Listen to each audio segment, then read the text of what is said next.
Texts dating back to antiquity described jaundice, the most striking symptom of hepatitis.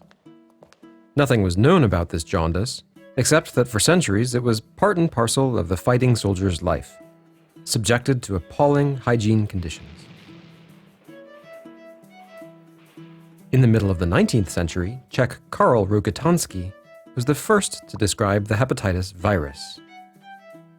Soon after, the United States was engulfed in civil war and soldiers were decimated by hepatitis. In 4 years, there were over 50,000 cases. Advances in combating the disease were made during the 20th century. During the First World War, the link between fecal matter and transmission of the disease was discovered. In the middle of the century, the first liver biopsy showed the damage it caused.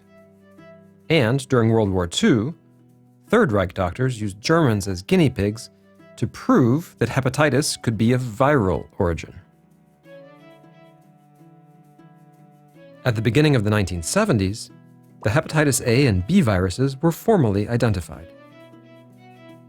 Several years later, scientists observed that following blood transfusions, some patients became infected, not with the A or the B virus, but with a new form of hepatitis.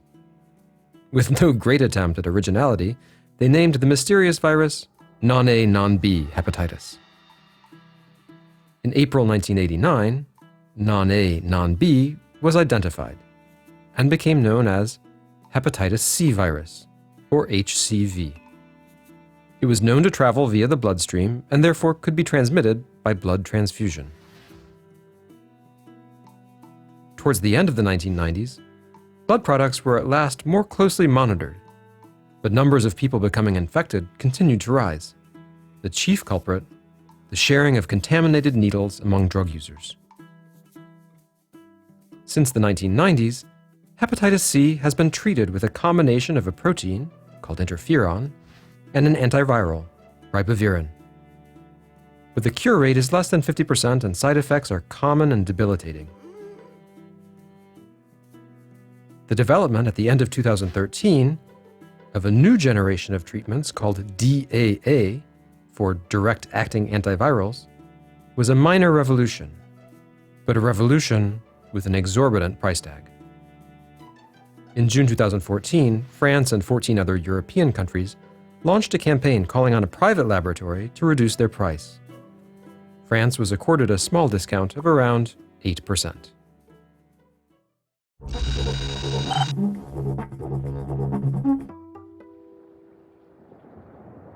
With 1.5 million deaths each year, hepatitis is in the top league of modern killer diseases.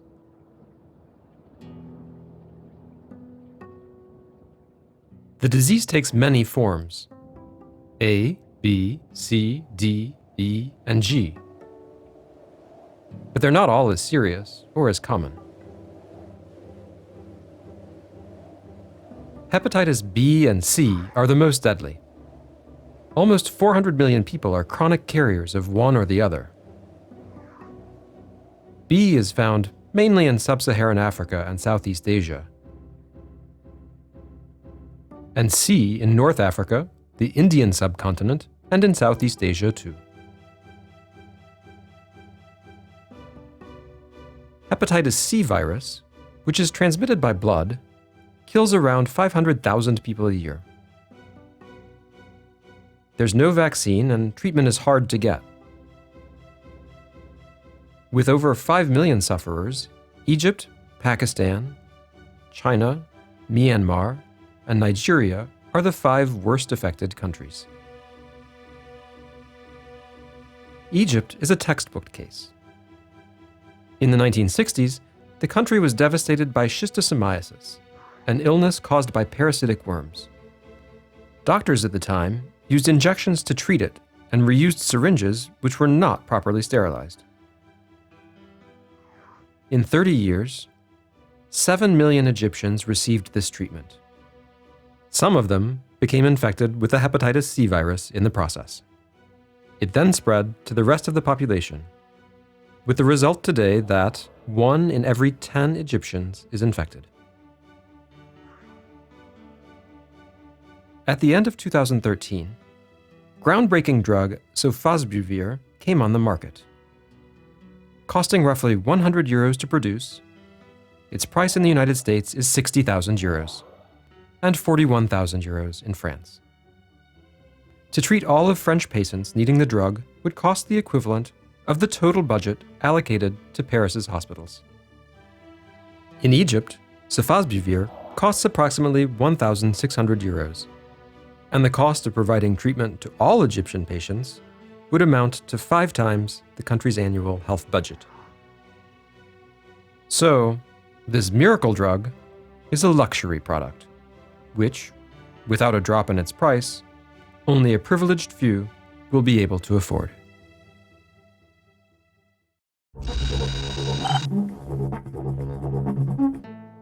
Viruses, immune system disorders, medication, alcohol. Whatever the cause, hepatitis is an inflammation of the liver. Hepatitis A, B, C, D, and E. Each of the 5 viruses that are responsible for the disease has its own specific characteristics and effects.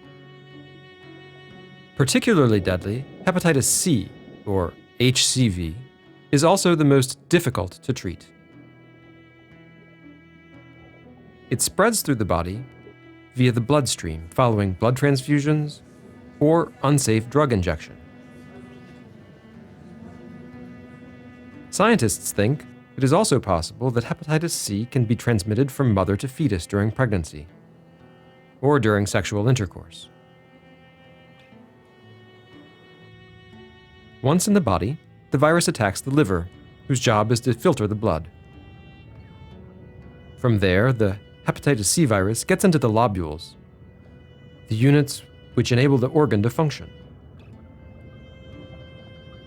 Like all viruses, HCV has to penetrate a cell to survive and multiply.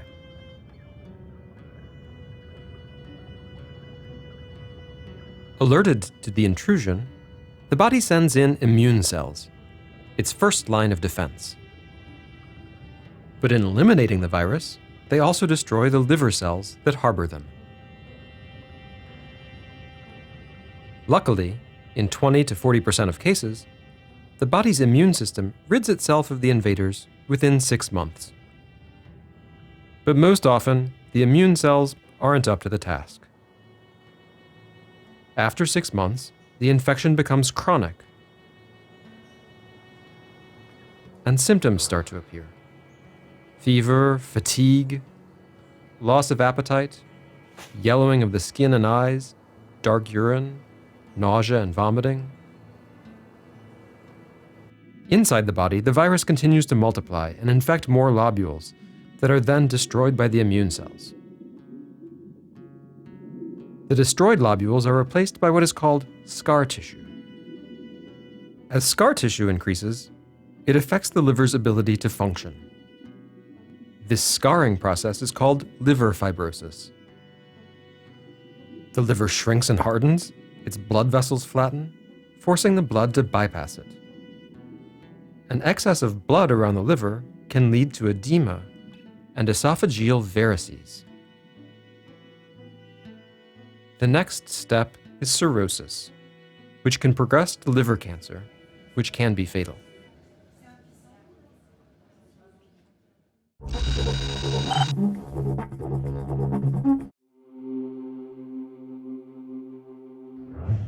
Whether in a poor country or a rich country, the first thing a doctor will do when they suspect hepatitis is to do a blood test, a serological test to know if the person has been in contact with the hepatitis C virus.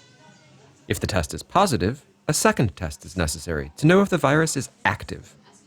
If this test is also positive, the patient has active hepatitis C.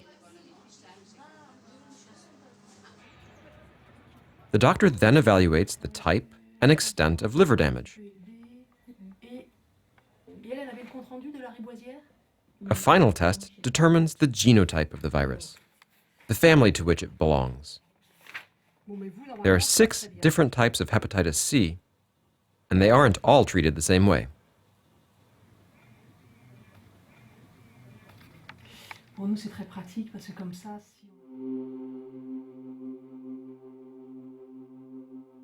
Hepatitis C used to be treated with peg interferon, which is given by injection, so quite restrictive. There was an injection every week and over quite a long period, depending on the genotype. Treatment lasted anywhere between 6 and 12 months. On top of that, it wasn't well tolerated, and the patient had to be monitored closely. Worse still, the treatment wasn't very effective. The virus was eliminated in around 50% of cases only. But treatments have been simplified. They're easier to take, without side effects, and most importantly, they're effective. The virus is eliminated approximately 95% of the time. Treatment is shorter, usually 3 months, and is well tolerated. So everything's changed for the treatment of viral hepatitis, in industrialized countries at least. One serious drawback in this mini revolution is that the new hepatitis C treatments are exorbitantly expensive. In less developed economies, in Africa, Asia, Central Asia, in many countries with a relatively high prevalence of hepatitis C, it's almost impossible to provide these treatments.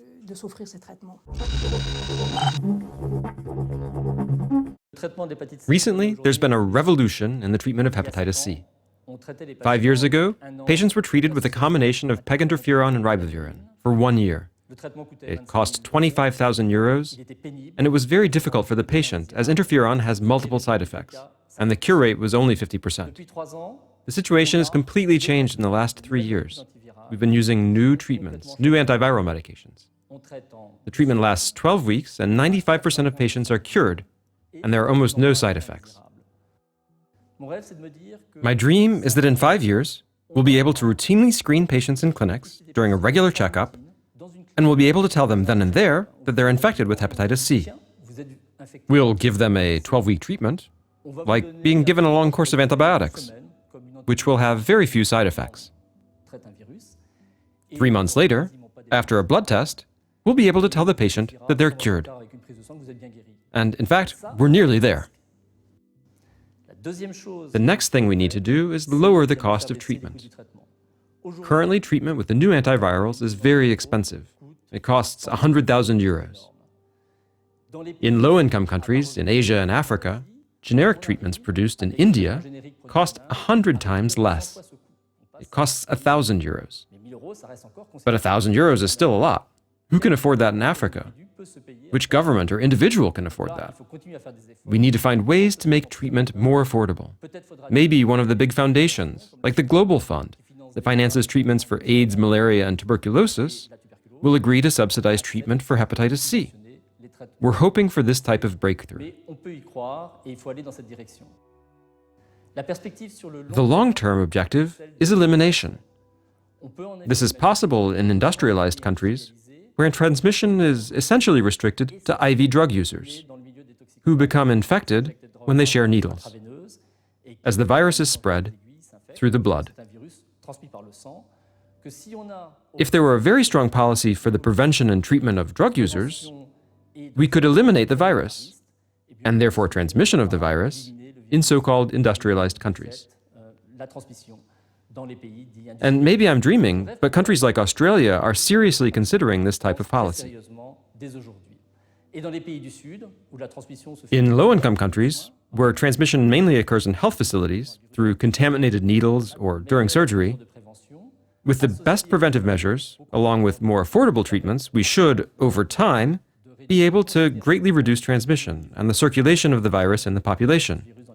And why not even lead, in some regions, to elimination?